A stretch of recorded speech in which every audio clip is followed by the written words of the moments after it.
"Your kids are eating too much," my sister said, and she slid the paper plates right out of my children's hands. It was our family's summer barbecue at my parents' place. A folding table sagged with side dishes. The new stainless grill hissed under the pergola I'd paid for. I was holding tongs, flipping chicken thighs. My 8-year-old Nora had picked 2 strawberries and half a corn. My 6-year-old Eli had a slider with no cheese because he still mixes up dairy-free with no yellow. Bri pinched Eli's plate between her fingers and lifted it over his head like it was a dirty napkin. "Save some for the priority grandkids," she said, loud enough for the cousins and uncles to hear.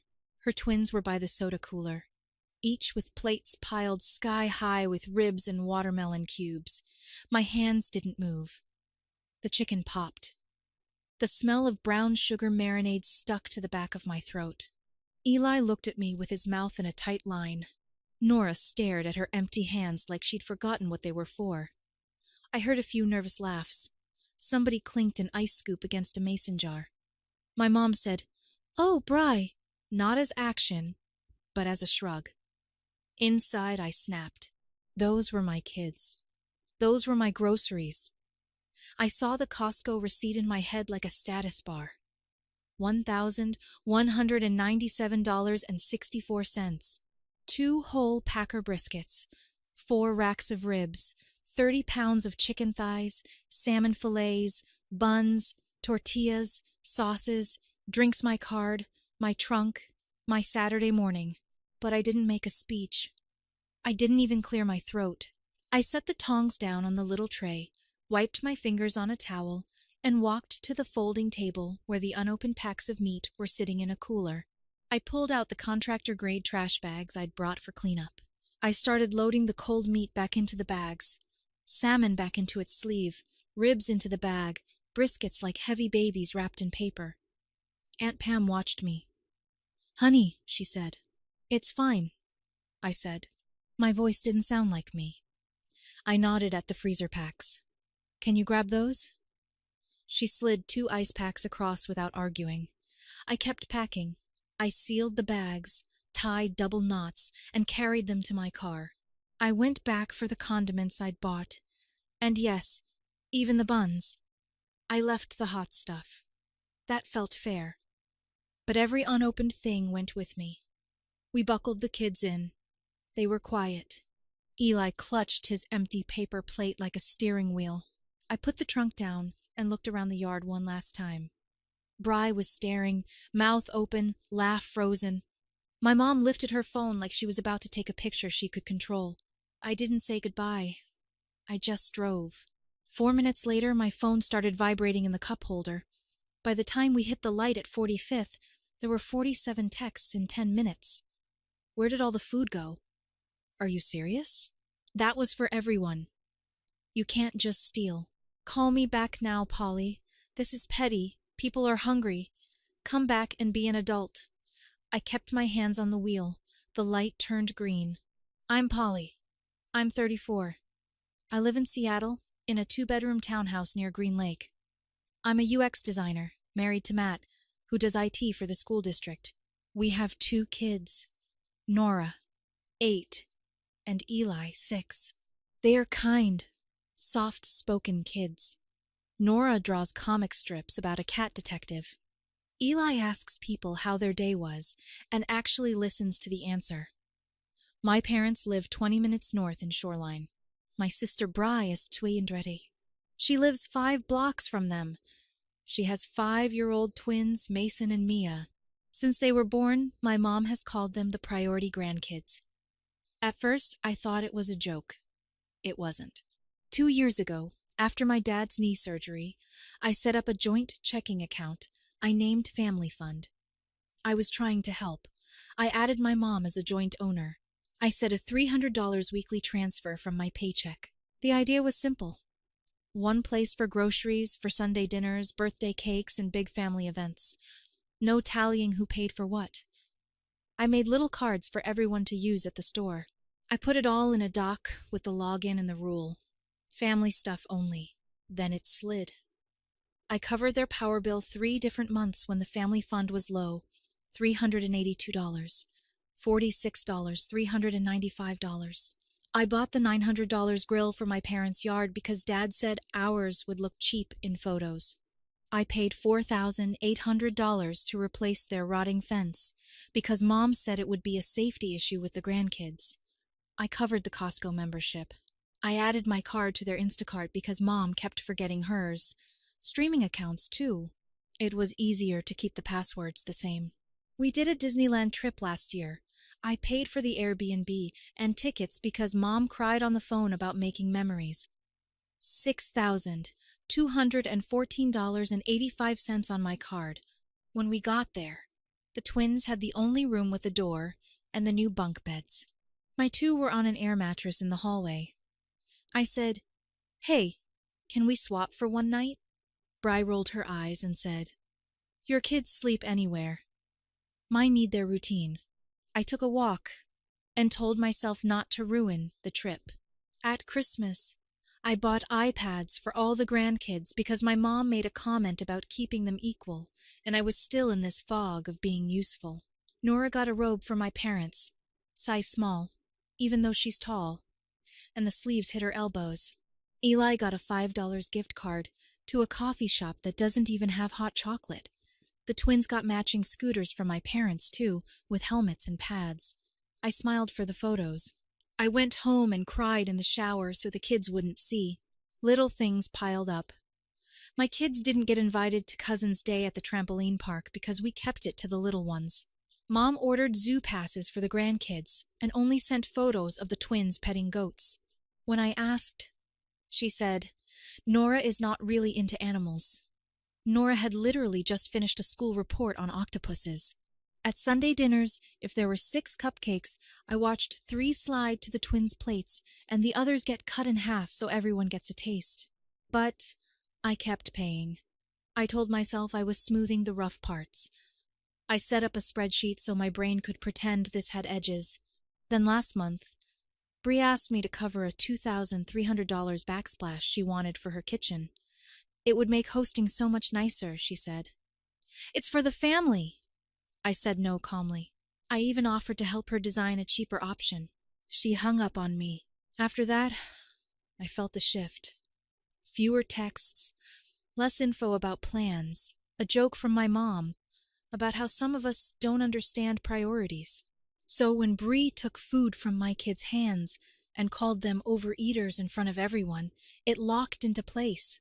This wasn't about a plate. This wasn't about one barbecue. It was a pattern. I funded it, and they were punishing my kids for me not buying tile. I saw the family fund in my head. The weekly automatic transfers, the balances, the list of upcoming charges. I realized that for years I'd been paying for a family my kids weren't really in. We drove home in a hot bubble of silence. Nora kept her eyes on the window. Eli counted blue cars. My phone buzzed across the console like a trapped bee. "Mom, you ruined the party!" Bri. "Bring back the meat, or we're done." Dad. "Call me." Also, there's a lot of people here waiting to eat. At a red light, I opened my banking app. Face ID blinked me in. Checking accounts stacked like tidy drawers. Family Fund sat third from the top, with a balance of $8,420.19. There were pending transactions scheduled for the next 2 weeks. A Costco order, $612. A party supply store, $84. A refundable deposit to a Lakeside cabin for Labor Day, $500. My stomach did a slow, cold flip. I pulled into our garage. Matt helped the kids out. "Are we in trouble?" Eli asked. "No," I said. "Not even a little." We got inside, set the bags of meat on the kitchen island, and turned the AC up. I hugged both kids until they squirmed away. I sent them to the living room to build a fort. Then I sat at the dining table with my laptop. Matt put his hand on my shoulder. "Whatever you decide, I'm with you," he said. He meant it. He'd warned me for years. He never said, "I told you so." I went to the bank site because some things are easier to do on a real screen. I clicked Family Fund. I opened the settings. There it was. Joint account with L, my mom's name. Authorized users. Bree and Dad, each with a card number. Under transfers, I toggled off the $300 weekly deposit. It asked, "Are you sure?" I typed yes. It asked me why. I chose change in circumstances. It felt like both nothing and everything. Then I clicked close account. A pop-up warned me, "This will cancel all pending transactions. Any remaining balance will be transferred to your primary savings. Joint owner will be notified." I read it twice. I read it again. My hands were steady. I hit confirm. There was a whirl, a little spinning circle. The balance line faded to gray, then snapped to 0. A second later, my savings jumped up by $8,420.19. An email hit my inbox. Account closure confirmation, family fund. Another email. Pending transactions canceled due to account closure. Refunds will be processed in 3 to 5 business days. I saved the PDFs. I opened a plain text new email to the family group. Subject: Family Fund. Body: Hi all. I've closed the Family Fund account and stopped all transfers. Please plan and pay for your own events going forward. I will not be reimbursing past or future expenses. Polly. I hit send. Then I turned my phone face down and went to the kitchen. I preheated our oven. I pulled out 2 trays, salt, pepper. I opened 1 bag of thighs and laid them out. I brushed on marinade. He set the timer. Nora came in and asked if she could help. I gave her a pastry brush and let her paint sauce without worrying about drips. Eli carried forks to the table like he was guarding treasure. When the timer beeped, we ate chicken and rice bowls at our own table. There was too much food for 4, Matt said. Good sauce, chef. Eli said, it tastes like summer. Nora asked if we could have a picnic next weekend. Just us. After dinner, I finally flipped my phone over. It lit up like a police light. 37 missed calls, 83 unread messages. The family thread was a fire hose. Mom, what did you do? Bree, you are unwell. Dad, this is about the backsplash, isn't it? Don't punish the whole family. Mom, people are hungry here. The twins are crying. Aunt Pam, call me when you can. Cousin Jamie. I saw what happened. Not okay. I put the phone down again. I tucked the kids in. I lay on the floor next to Eli's bed until his breathing evened out. My chest hurt in that empty lungs way after a long run. I had finally done one single thing. Not a scream. Not a scene, just a click and a confirmation email and a reminder. I could choose. In the morning, my mom was on my porch at 8:12 a.m. She didn't knock right away. I watched her through the peephole as she squared her shoulders, scrolled something on her phone, and sighed like a martyr. I opened the door. You made your father look ridiculous, she said. No. Hello. 40 people. Do you know what that looks like? And closing the account dramatic, I stepped aside so she could come in. She looked around our small entryway like she was evaluating its resale value. You embarrassed us. I took home what I bought, I said. I kept my voice level. I could feel my hands wanting to flap. I didn't let them. And I closed an account that I fund. She folded her arms. This is because I asked Bree about backsplash money. This is because my kids had food taken from them and were called too much in front of everyone, I said. And it's not the first time. Oh, that you know, she jokes. My mom wagged her hands like she was batting away a fly. The twins are growing. They need... I'm not doing this, I said. I won't fund a family my kids aren't part of. She blinked, and I saw the exact second she decided to pretend she didn't understand. So you're punishing us? Us? After all we do? The cabin deposit will be refunded, I said. It was pending. The account is closed. She gaped. We already told people. Then you can tell them plans changed. You can't just decide things, she said. I can decide where my money goes, I said. That's all I've decided. She stayed long enough to circle the argument 3 more times. She tried sounding reasonable. She tried guilt. She tried tears. When those didn't work, she tried disgust. Matt put you up to this, she said at one point, and I almost laughed. She knows me well enough to know that I don't get put up to things. After she left, the texts ramped up again. Bree sent screenshots of group chats with my cousins, as if public shame would do what private didn't. A few cousins piled on. It was just me, but a few checked in. Jamie wrote, I saw you pack it. I would have helped. I'm sorry I froze. Dad called from a blocked number like he was trying to trick me into answering. When I did pick up, he started with logistics. So, we can do a new account, just me and you. Your mother doesn't need to be on it. I'm not doing another account, I said. I'm not your backup bank. You make more than Bree, he said. It's easier for you. I pay my mortgage and daycare and my own groceries, I said. I won't pay for you to treat my kids like extras. He went quiet. He muttered something about entitled that sounded more like habit than thought. Before he hung up, he said, smaller, Your mother's been excited about that backsplash. I know, I said. She can be excited about something else. Aunt Pam stopped by with flowers and a bag of hamburger buns from her freezer. I should have said something right then. The whole priority thing has gotten out of hand. It's been out of hand, I said. I didn't mean it like a slap.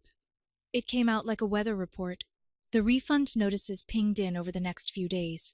The cabin deposit back into my savings, the party store cancellation, a refund from Costco for a scheduled delivery I hadn't known. Mom had planned for Tuesday.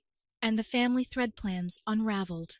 A Facebook post went up from Bree about boundaries gone too far, and then she took it down. Mom texted a photo of the twins eating popsicles with red faces captioned, See? Starving? I didn't respond. This was the part I hadn't practiced the staying quiet after the decision. In the past, I'd break and send paragraphs explaining everything. Like if I could just show my work, they'd grade me fairly. This time, I kept my answers short when I answered at all. I'm not your backup bank. I won't fund a family my kids aren't part of. Please stop texting while I'm at work. They cycled through anger, logic, nostalgia. My mom sent me a photo of the three of us when we were little on the rusty swing set. Family is everything, she wrote. Exactly.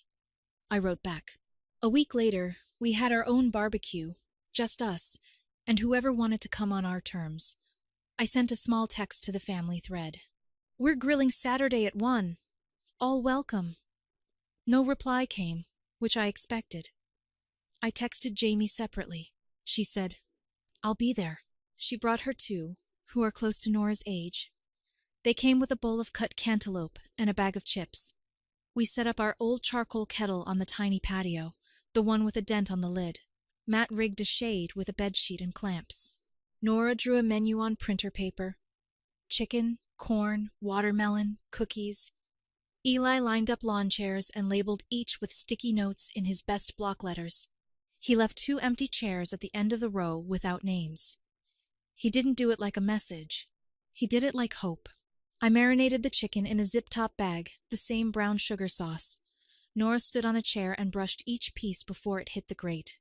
Eli counted down the minutes on the oven timer like a referee. Jamie shared a story about building Lego spaceships until midnight. We ate off paper plates, the cheap ones that soak through if you're not careful. No one took anything from anyone. At one point, I went inside to get more forks.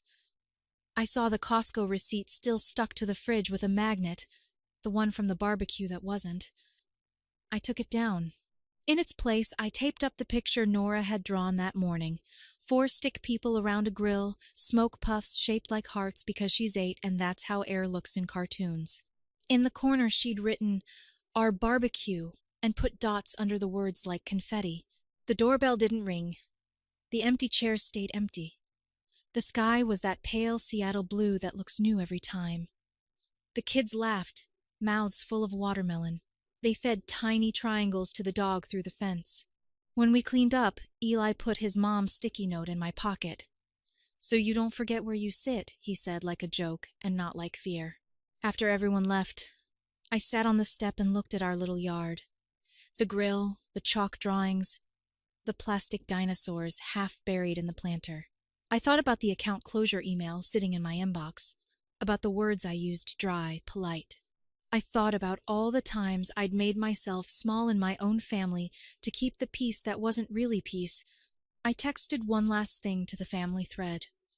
It was simple, and it was the last thing I needed to say for a while. I love you. When you're ready to treat Nora and Eli like family, our door is open. Then I put my phone face down. I rinsed the pastry brush and set it on the dish rack. I checked that the oven was off. I tucked the sticky note deeper into my pocket just to feel it there and went to help Eli catch lightning bugs he swore he saw, even though we almost never have them here.